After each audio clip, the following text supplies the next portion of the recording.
maybe I'll just quit now. I'm ahead. You guys are amazing. Not only is it hard to follow that, but it's hard to follow Jim and David and Mark and Al and Lori. So bear with me because I hope I won't start coughing in the middle of all this. More seriously, I have to say that I am one of the luckiest people in this room to have been the director at Harvard for the last, whatever it is, 13 years and involved in this program since Harvard got its application in back in the fall of 2001. But really my first interactions with this program go back to the Michigan site, believe it or not, because Katherine McLaughlin invited me to be part of a project that the foundation was funding at Michigan. So I knew about the Michigan application from the beginning. And then, in a really fortuitous, for me, my son went to the University of Michigan starting in the fall of 1996 and did a joint MPP and bachelor's degree in economics. So Katherine, to my everlasting gratitude, invited me every year to come out, usually in the fall so I could go to a football game. And you have to know that I'm an MIT alum and never went to a football game as an undergraduate, of course, and got to give a seminar to the scholars. So I have known many of the scholars going back to the probably cohorts 2 and 3. And that has been, for me, a delight, especially when the program decided that they would recompete for the third site. So I was part of the group at Harvard that jumped at the site to write the application from Harvard. We were asked to keep this brief, so I'm going to just give you 2 thoughts on this program. I think that Alan and Mark put up all these statistics about how much this program's alumni have impacted the world of sociology, political science, and economics. And I can't emphasize enough to all of you who are scholars, especially in the more recent cohorts, how important this program has been for the development of those 3 disciplines and for interdisciplinary research on health policy programs.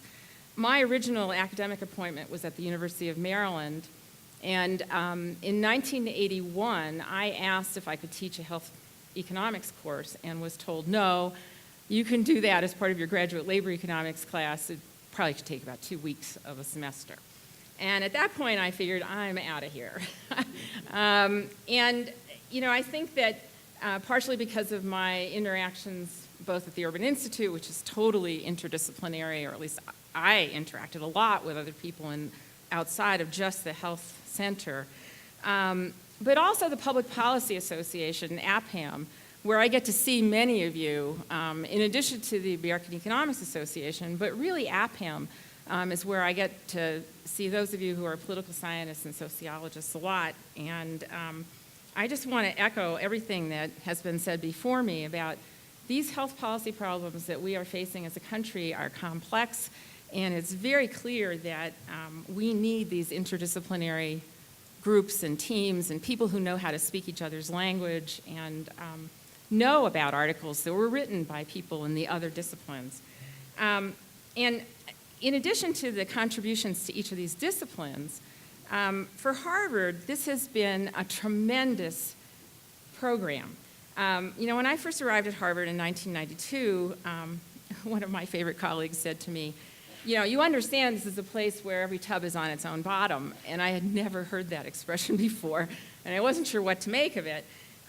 But this program, along with the PhD in Health Policy program that Joe Newhouse started in the fall of 1992, really helped break down a lot of the barriers, not only between the schools at Harvard, but within the departments. And so the fact that I know Mary Waters, Peter Marsden, Dan Carpenter, Jennifer Hochschild, and many other sociologists and political scientists really reflects a lot to this program.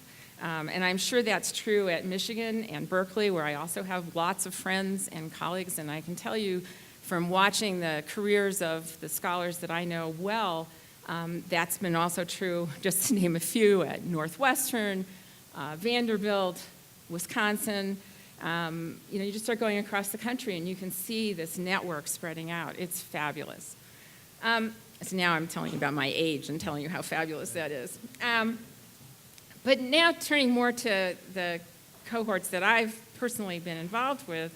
So starting with cohort 10, at Harvard we've had 41 scholars. So out of the 236 total, 41 of them came through Harvard. And I had several reactions to this. One is that mentoring scholars or postdocs is really different than mentoring PhD students. And I enjoyed that in a funny combination of I'm not your mother, although I do love seeing photos of your kids. I feel like the cheerleader, actually, is what I feel like. And I was reminded that when my daughter particularly this happened in kindergarten, she would say things like, I want to invite so-and-so over to play after school. And I would say, oh, that's great. She said, she's my best friend. And this went on almost every day and every week. And finally I said, Marin, how many best friends do you have? There are only 29 kids in your class. And I feel that way about all 41 scholars that I have personally known quite well as a lot of the others of you that I've come to know, both from the interviews when you came and then these annual meetings. And as I said, every time we did the interviews, this is a national program. This is, from my perspective, something where we are a national village, if you want to think of it that way. I mean, yes, I live in Boston area, but I really feel like I know all of you across the country, and I think that's probably not my own opinion. I bet you that every one of you feel that way. And I think that this tone of being a national program is one that really was set by these people right here in the front row, particularly Alan. And I think that this national village is truly the legacy of this program. It's a legacy for the country, but it's a legacy that all of us can be extremely proud of, and I hope that it's really my expectation that all of you scholars will continue this with the next generation of PhD students, master's degree students, other postdocs from other funding agencies.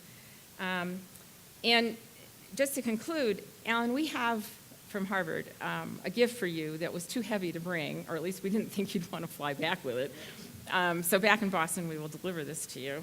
And this was really, Sage came up with this original idea, so I want to give Sage a huge shout out for this, but this is coming to you. And then just finally to say that, you know, all of us who've been involved in this program on the NAC, the site directors, people at the foundation, we are really counting on those of you who are scholar alumni for dealing with these health policy problems this country is facing. These are really serious problems. I hope they get more attention in this campaign season. I'm not particularly optimistic about that. But you know, my own interests in health policy research have shifted, as many of you know, from access issues for people younger than age 65 who didn't have health insurance, to now being very concerned about issues facing people who are 65 and older. And this country is facing, like lots of countries, a huge demographic shift. We are not prepared for that. And I really hope that a lot of you will continue this work from all these different disciplinary directions. So thank you very much for all of your support and really how much I have loved meeting all of you. You're all my best friends, so thank you.